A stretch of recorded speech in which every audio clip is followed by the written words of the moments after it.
ಹಲವು ಇಲಾಖೆಗಳ ಅಧಿಕಾರಿಗಳು ದಲಿತ ವಿರೋಧಿ ನೀತಿಗಳನ್ನು ಅನುಸರಿಸುತ್ತಿದ್ದಾರೆ ಎಂದು ಬಿಆರ್ ಮುನಿರಾಜುರವರು ಇಂದು ಸುದ್ದಿಗೋಷ್ಠಿ ನಡೆಸಿದರು. ಮತ್ತು ಜೈ ಮಾದಿಗರ ಬೌದ್ಧಿಕ ವೇದಿಕೆ ಹಾಗೂ ದಲಿತ ಭೂರಕ್ಷಣಾ ವೇದಿಕೆ ಹಾಗೂ ದಲಿತ ಸಂಘಟನೆಗಳ ಒಕ್ಕೂಟದಿಂದ ನಾವು ಇವತ್ತು ಹೋರಾಟವನ್ನು ಹಮ್ಮಿಕೊಂಡಿದ್ದೀವಿ. ಇವತ್ತು ಹೋರಾಟ ಹಮ್ಮಿಕೊಂಡಿದ್ದ ವಿಚಾರದಲ್ಲಿ ನಾವು ಫ್ರೀಡಂ ಪಾರ್ಕ್ನಲ್ಲಿ ಕಾರ್ಯಕ್ರಮ ಆಗಬೇಕಾಗಿತ್ತು. ಇವತ್ತು ಕಾರಣಾಂತರದಿಂದ ಅಲ್ಲಿ ಮುಂದೊಟ್ಟು ಇವತ್ತು ನಾವು ಪತ್ರಿಕಾಗೋಷ್ಠಿ ನಂಬಿಕೊಂಡಿದ್ದೀವಿ. ಈಗ ಪತ್ರಿಕಾಗೋಷ್ಠಿಗೆ ಬಂದಿರತಕ್ಕಂಥ ನನ್ನ ಬಲಭಾಗದಲ್ಲಿದ್ದ ಪ್ರಭಾಕರ್ ಅವರಿಗೆ ನಾವು ಸ್ವಾಗತವನ್ನು ಬಯಸ್ತಿದ್ದೇವೆ. ಹಾಗೆ ಚಂದನ್ರವರೆಗೂ ನಾವು ಸ್ವಾಗತವನ್ನು ಬಯಸ್ತಿದ್ದೇವೆ. ಮತ್ತು ನಮ್ಮ ಶೋಭಾ ಮೇಡಮ್ ಅವರಿದ್ದಾರೆ, ಮೇಡಮ್ ಅವ್ರಿಗೂ ಸಹ ನಾವು ಸ್ವಾಗತವನ್ನು ಬಯಸ್ತಿದ್ದೇನೆ. ಮತ್ತು ಲೋಕೇಶ್ ಅವರಿದ್ದಾರೆ, ಅವ್ರಿಗೂ ಸಹ ಸ್ವಾಗತವನ್ನು ಬಯಸ್ತಿದ್ದೇವೆ. ಕೃಷ್ಣ ಅವರಿದ್ದಾರೆ, ಅವ್ರಿಗೂ ಸಹ ಸ್ವಾಗತವನ್ನು ಬಯಸ್ತಿದ್ದೇವೆ.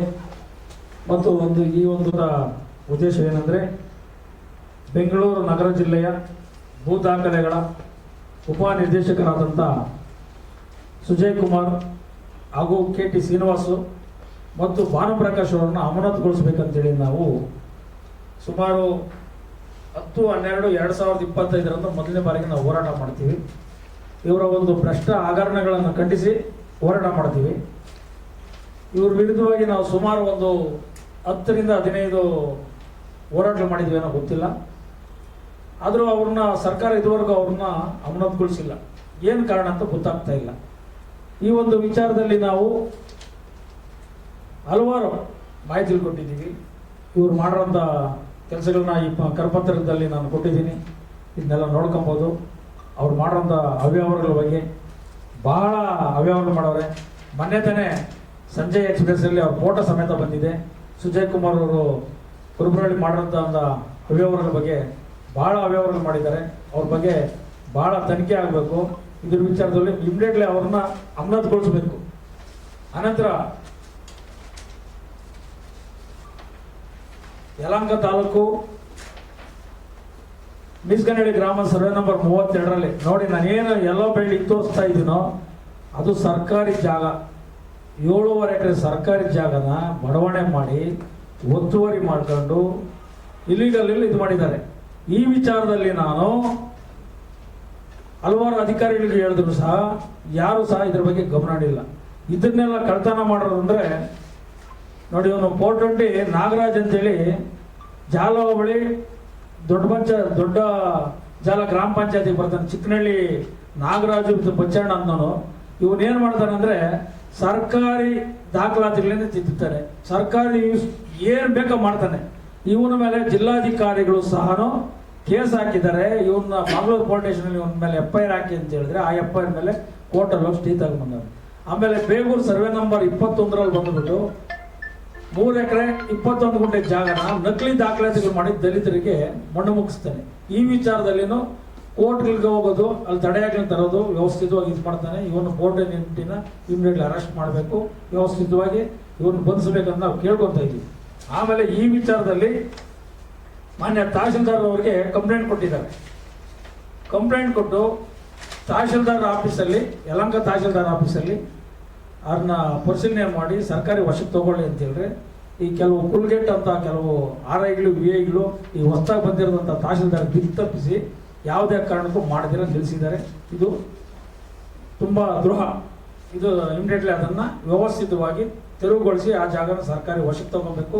ಇನ್ನು ಬಂಡಗೋಡಿಗಳ್ಳಿ ಸರ್ವೆ ನಂಬರ್ 60, 61, 62, 63, 66 ಆಜುಬಾಜಿಗೆ ಬರುವಂಥ ಜಾಗಗಳನ್ನ ಸರ್ಕಾರಿ ರಾಜಕಾಲುವೆಗಳನ್ನ ಒತ್ತುವರಿ ಮಾಡ್ತಾರೆ. ಇದಕ್ಕೆ ಸರ್ವೆ ಮಾಡಿ ಅಂತ ನಾನು ಹೇಳಿದ್ರೆ ಈ ವಿಚಾರದಲ್ಲಿ ಸರ್ವೆನೂ ಮಾಡಲ್ಲ, ಏನೂ ಮಾಡಲ್ಲ.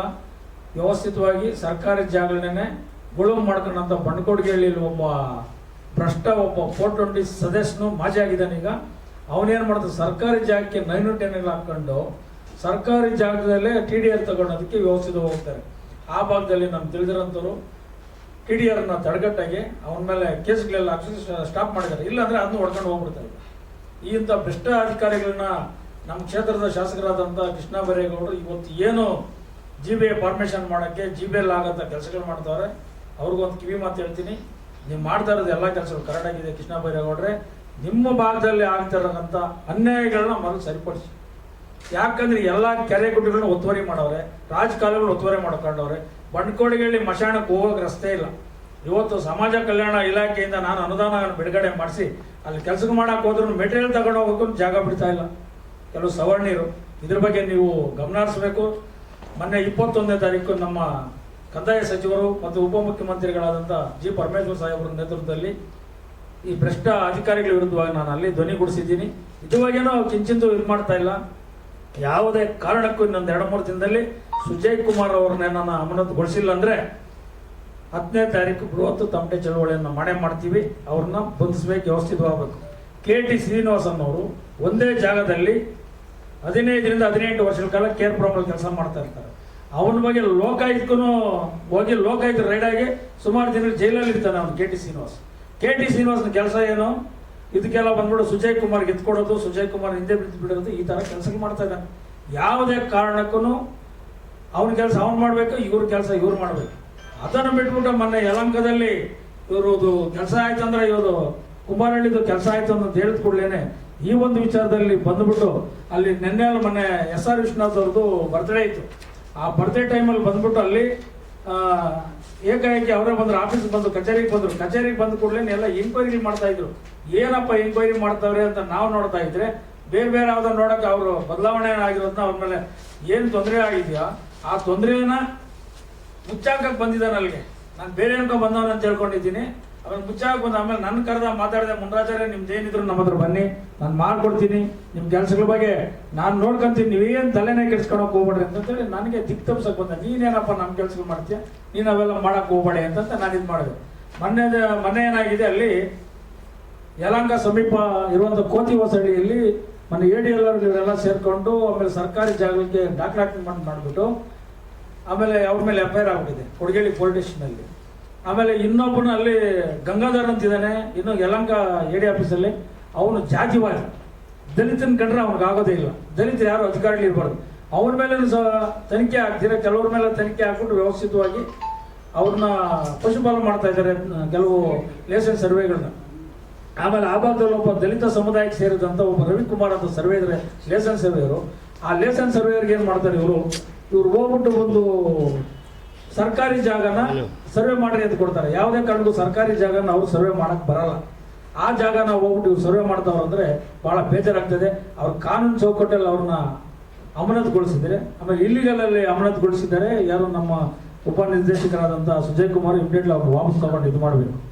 ಮತ್ತೆ ಅವ್ರದ್ದು ಗ್ರೂಪ್ನಲ್ಲೇ ನಾನು ಆ್ಯಡ್ ಮಾಡಿದರೆ ರವಿಕುಮಾರ್ನ ಗ್ರೂಪ್ ಅಂತ ಡಿಲೀಟ್ ಮಾಡೋಕ್ಕಾಗ. ಅವ್ರ ಜೊತೆಲಿ ಇನ್ನೊಬ್ರು ಪ್ರಕಾಶ್ ಅನ್ನೋರ್ನನ್ನು ಅಮಾನತು ಮಾಡಿರ್ತಾರೆ. ಅವ್ರ ಗ್ರೂಪ್ನಲ್ಲಿ ಹಂಗೆ ಬಿಡ್ತಾರೆ. ಯಾಕಂದ್ರೆ ಒಂದು ದಲಿತ ಇನ್ನೊಬ್ರು ಬಂದು ಆಧಾರ್ ಸಂತ ಅಂತ ಹೇಳ್ಬಿಟ್ಟು ಇದೆಲ್ಲ ಖಂಡನೆ ಆಗುತ್ತೆ. ಈ ಒಂದು ವಿಚಾರದಲ್ಲಿ ಸರ್ಕಾರಿ ನೌಕರರಿಗೆ ನನ್ನ ತೊಂದರೆ ಆಯ್ತು ಅಂದ್ರೆ ನಾವು ಯಾವುದೇ ಕಾರಣಕ್ಕೂ ಸುಮ್ಮನೆ ಇರಲ್ಲ. ಈ ವಿಚಾರನ ಸರ್ಕಾರಿ ನೌಕರರ ರಾಜ್ಯಾಧ್ಯಕ್ಷರಾದ ಷಡಾಕ್ಷರಿವರೆಗೂ ನಾನು ಕಿವಿ ಮಾತು ಹೇಳ್ತೀನಿ. ಮಾನ್ಯ ಷಡಾಕ್ಷರಿ ಸಾಹೇಬ್ರೆ, ನೀವು ಒಬ್ಬ ಅಧ್ಯಕ್ಷರಾಗಿದ್ದು ಒಳ್ಳೆ ವಿದ್ಯಾವಂತರಾಗಿದ್ದೀರಾ. ಇಂಥದ್ದು ಸಣ್ಣ ಪುಟ್ಟ ವಿಚಾರಗಳು ಬಂದಾಗ ಸರ್ಕಾರಿ ಅಂದರೆ ಎಲ್ಲ ಒಂದೇನೆ. ಅದರಲ್ಲಿ ಜಾತಿ ತೋರಣೆಗಳು ನೋಡ್ದಿರ ಲೇಸನ್ ಸರ್ವೆಗಳು ಆಗಿರಲಿ ಇನ್ನೊಬ್ಬರೇ ಆಗಿರಲಿ ಯಾವುದೇ ಕಾರಣಕ್ಕೂ ತೊಂದರೆ ಕೊಡ್ದಿರನೆ ವ್ಯವಸ್ಥಿತ ಕೆಲಸ ಮಾಡ್ಕೊಂಡು ವ್ಯವಸ್ಥಿತ ಹೋಗ್ಬೇಕಂತ ಹೇಳ್ತೀವಿ. ಇಲ್ಲಾಂದ್ರೆ ನಿಮ್ಮ ರಾಜೀನಾಮೆಗೆ ಒತ್ತಾಯಿಸಿ ನಾವು ಬೃಹತ್ ಹೋರಾಟ ಅಂತ ಮಾಡ್ತೀವಿ. ಯಾಕಂದ್ರೆ ಅಲ್ಲಿ ನೀವು ಇದು ಮಾಡಬಾರ್ದು. ಯಾಕಂದ್ರೆ ನಾವು ನೋಡ್ತಾ ಇದ್ವಿ, ಬೆಳಗ್ಗೆ ಇದ್ರೆ ಸಾಯಂಕಾಲ ಇದ್ರೆ ನೀವು ಒಳ್ಳೊಳ್ಳೆ ಸರ್ಕಾರ ಪರವಾಗಿರ್ತೀರಾ, ಕೆಲಸ ಮಾಡ್ತೀರಾ. ಯಾವುದೇ ಸರ್ಕಾರ ಬಂದ್ರೂ ಅವ್ರಿದ್ದು ಹೋರಾಟ ಮಾಡ್ತಾ ಇದ್ದೀರಾ, ಸರ್ಕಾರಿ ನೌಕರಿಗೆ ಹೆಲ್ಪ್ ಮಾಡ್ತೀವಿ. ಅದೇ ರೀತಿ ಪ್ರತಿಯೊಬ್ಬರಿಗೆ ಇದು ಮಾಡ್ರಿ. ಇಂಥ ಭ್ರಷ್ಟ ಅಧಿಕಾರಿಗಳನ್ನ ವ್ಯವಸ್ಥಿತ ಓಡಾಡಬೇಕು, ಮಾಡ್ಸಾಕ್ಬೇಕು. KR ಅಲ್ಲಿ ಭಾಳ ಹಗರಣ ನಡೀತದೆ. ಆಮೇಲೆ BM ಕೌಲಲ್ಲಿ ಇವ್ರು ಎಷ್ಟು ಹಗರಣಗಳು ಮಾಡೋನೋ ಗೊತ್ತಿಲ್ಲ. ಯಾರೋ ಸುಜಯ್ ಕುಮಾರ್ ಅವರು ಸರ್ಕಾರಿ ಖರಾಬ್ ಜಾಗಗಳನ್ನೆಲ್ಲನೂ ಬಿಲ್ಡರ್ಗಳ ಜೊತೆ ಮಾತಾಡೋದು, ಬಿಲ್ಡರ್ಗಳ ಜೊತೆ ಹೋಗೋದು ಎಲ್ಲ ವ್ಯವಸ್ಥಿತವಾಗಿ ಮಾಡ್ತಾನೆ. ಅವೆಲ್ಲ ಮಾಡಬಾರ್ದು. ಅನಂತರ ಬಂದ್ಬಿಟ್ಟು ಹೆಣ್ಣು ಮಕ್ಳಿಗೆ 11 ಗಂಟೆ 12 ಗಂಟೆಯಲ್ಲಿ ಫೋನ್ಗಳಲ್ಲಿ ಮಾತಾಡೋದು ಅವೆಲ್ಲ ನಿಲ್ಲಿಸಬೇಕು. ಅನಂತರ ಬಂದ್ಬಿಟ್ಟು ಇನ್ನೂ ಹಲವಾರು ಇವ್ರ ಮೇಲೆ ಒಂದೊಂದೆಲ್ಲ ಹಗರಣಗಳು ಸಾವಿರಾರಿದೆ. ಇವರು ಹೇಳಿದ್ರು ಅಂಥದ್ದೇನಿದ್ರೆ ತಗೊಂಬನ್ನಿ ಅಂತೇಳಿ. ಈಗ ನೀವು ಮಾಡಿರೋದು ನೀವು ನಿಲ್ಲಿಸಿ. ನೀವು ಸರ್ ಇವತ್ತು ಮಿಸ್ಗನ್ನಡಿದು ಕೊಟ್ಟಿದ್ದೀವಿ, ಕಾನೂನು ಚೌಕಟ್ಟಲ್ಲಿ ಕೊಟ್ಟಿದ್ದೀವಿ, ಆಮೇಲೆ ಕುರುಬರಳ್ಳಿ ಕೊಟ್ಟಿದ್ದೀವಿ, ಇನ್ನೂ ಹಲವಾರು ಎಷ್ಟು ಬೇಕು ನಿಮ್ಗೆ ಹೇಳಿ. ಆಮೇಲೆ ಬಂಡ್ಕೋಡ್ಗೇಳಿ ಕೆರೆ ಒತ್ತುವರಿಗಳು ಎಲ್ಲ ಜಾಗಗಳು, ಮಶಾಣ ಒತ್ತುವರಿಗಳು, ಆಮೇಲೆ ಗಂಟಗನಹಳ್ಳಿ ಸರ್ವೆ ನಂಬರ್ 4 ಒತ್ತುವರಿಗಳು ನೀವೇ ಡಾಕ್ಯುಮೆಂಟ್ ತಗೊಂಡು ಹೋದ್ರಿ, ಅದು ಯಾವುದೂ ಕೆಲಸ ಮಾಡಲಿಲ್ಲ. ಆಮೇಲೆ ಬಂಡ್ಕೋಡ್ಗೇಳಿ ಸರ್ವೆ ನಂಬರ್ 60ರಲ್ಲಿ ಅಕ್ರಮವಾಗಿ ಒಂದು ಕಾನೂನು ಬಾಹಿರವಾಗಿ ಒಂದು ಚರ್ಚಿನ ಕಡೆಗೆ ಬಂದ್ಬಿಟ್ಟು 10 ವರ್ಷ ಬಂದಿದ್ರು, ಬಂದವರು ನೋಟಿಸ್ ಕೊಟ್ಟಿರಲಿಲ್ಲ. ಆ ನೋಟಿಸ್ ಕೊಟ್ಟು ಕೆಲಸ ನಿಲ್ಲಿಸಿ ಅಂತ ನಾವು 24ನೇ ತಾರೀಕಲ್ಲಿ ಹೋದಾಗ ನೀವೆಲ್ಲ ಆಕಸ್ಮಿಕವಾಗಿ ಅಲ್ಲಿ ಬಂದಿದ್ರಿ. ಬಂದಾಗ ನಾನು ಮಾಹಿತಿ ಕೊಟ್ಟಾದ್ಮೇಲೆ ಇವತ್ತು 3 ಗಂಟೆಗೆ ನನಗೆ ಬನ್ನಿ ನಮ್ಮ ಆಫೀಸಲ್ಲಿ ಕೂತ್ಕೊಂಡು ಮಾತಾಡೋಣ ಅಪಾಯಿಂಟ್ ಕೊಟ್ಟಿದ್ರಿ. ನಿಮ್ಮ ಅಪಾಯಿಂಟ್ಗೆ ಒಂದು ನಮಸ್ಕಾರ ಮಾಡ್ತೀನಿ. ನಾನು ಅದೆಲ್ಲ ಬರೋದಿಲ್ಲ, ನಿಮ್ಮ ಹತ್ರ ಬಂದಿರೋದು ಬೇಡ, ನಾನು ಕೆಲಸನ ಮಾಡೋದು ಬೇಡ. ನಾನು ಕೆಲಸ ಗೆಲ್ಲೋವರೆಗೂ ನಾನು ಹೋರಾಟದ ಮೂಲಕ ಮಾಡ್ತೀನಿ.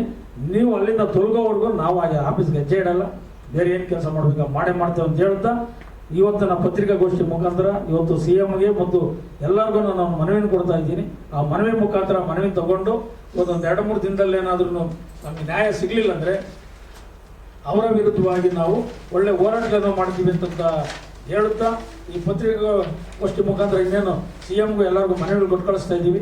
ಇವತ್ತು ನಾವು ಫ್ರೀಡಂ ಪಾರ್ಕಲ್ಲಿ ಮಾಡಬೇಕಾಯಿತು. ಪೊಲೀಸ್ ಅಧಿಕಾರಿಗಳು ನಮ್ಗೆ ಬೇಕಾದವರು ಸ್ವಲ್ಪ ಮನವಿ ಮಾಡಿಕೊಂಡ್ರು. ಮುಂದೆ ಜಾಸ್ತಿ ಹೋರಾಟಗಳಿದೆ, ದಯವಿಟ್ಟು ಇದೊಂದ್ಸರಿ ಮನವಿನ ಕೊಡ್ರಿ, ನೀವು 10ನೇ ತಾರೀಕು ನಾವು ಏನು ಬೇಕಾದ್ರೆ ನಿಮ್ಗೆ ಅವಕಾಶ ಮಾಡಿಕೊಡ್ತೀನಿ ಅಂತ ಹೇಳೋರೆ. ಆ ಒಂದು ಅವ್ರು ಹೇಳಿದ ಕೂಡಲೇ ನಾವು ಇಮಿಡಿಯೇಟ್ಲಿ ಇವತ್ತು ನಾವು ಓರಿಯಾ ಹೋಟ್ಲಲ್ಲಿ ಇವತ್ತು ನಾವು ಪತ್ರಿಕಾಗೋಷ್ಠಿಯನ್ನು ಕರೆದು ಈ ಪತ್ರಿಕಾಗೋಷ್ಠಿ ಮುಖಾಂತರ ವಿಚಾರನ ಪ್ರಚಾರ ಆಗಿ ಭ್ರಷ್ಟರ ವಿರುದ್ಧವಾಗಿ ಕಾನೂನು ಚೌಕಟ್ಟಲ್ಲಿ ತಗೊಳ್ಳೋದಕ್ಕೆ ಮಾಧ್ಯಮದವರು ಈ ಎಲ್ಲ ವಿಚಾರಗಳನ್ನು ಪ್ರಚಾರದ ಮೂಲಕ ನ್ಯಾಯ ಕೊಡಿಸ್ತೀರ ಅಂತ ಹೇಳ್ತಾ ಈ ಒಂದು ಪತ್ರಿಕಾಗೋಷ್ಠಿಯನ್ನು ಇಲ್ಲಿಗೆ ಇವತ್ತು ಮುಕ್ತಾಯಗೊಳಿಸ್ತಾ ಇದ್ದೀವಿ. ಇನ್ನೊಂದು ಪತ್ರಿಕಾಗೋಷ್ಠಿ ಇದೆ, ಇನ್ನೊಂದು ಬ್ಯಾನರ್ ಬದಲಾವಣೆ ಮಾಡೋದನ್ನ ಅಂದ್ಕೊಂಡೇನೆ ಇನ್ನೊಂದು ಹೊಸ ವಿಚಾರಕ್ಕೆ ಹೋಗೋಣ.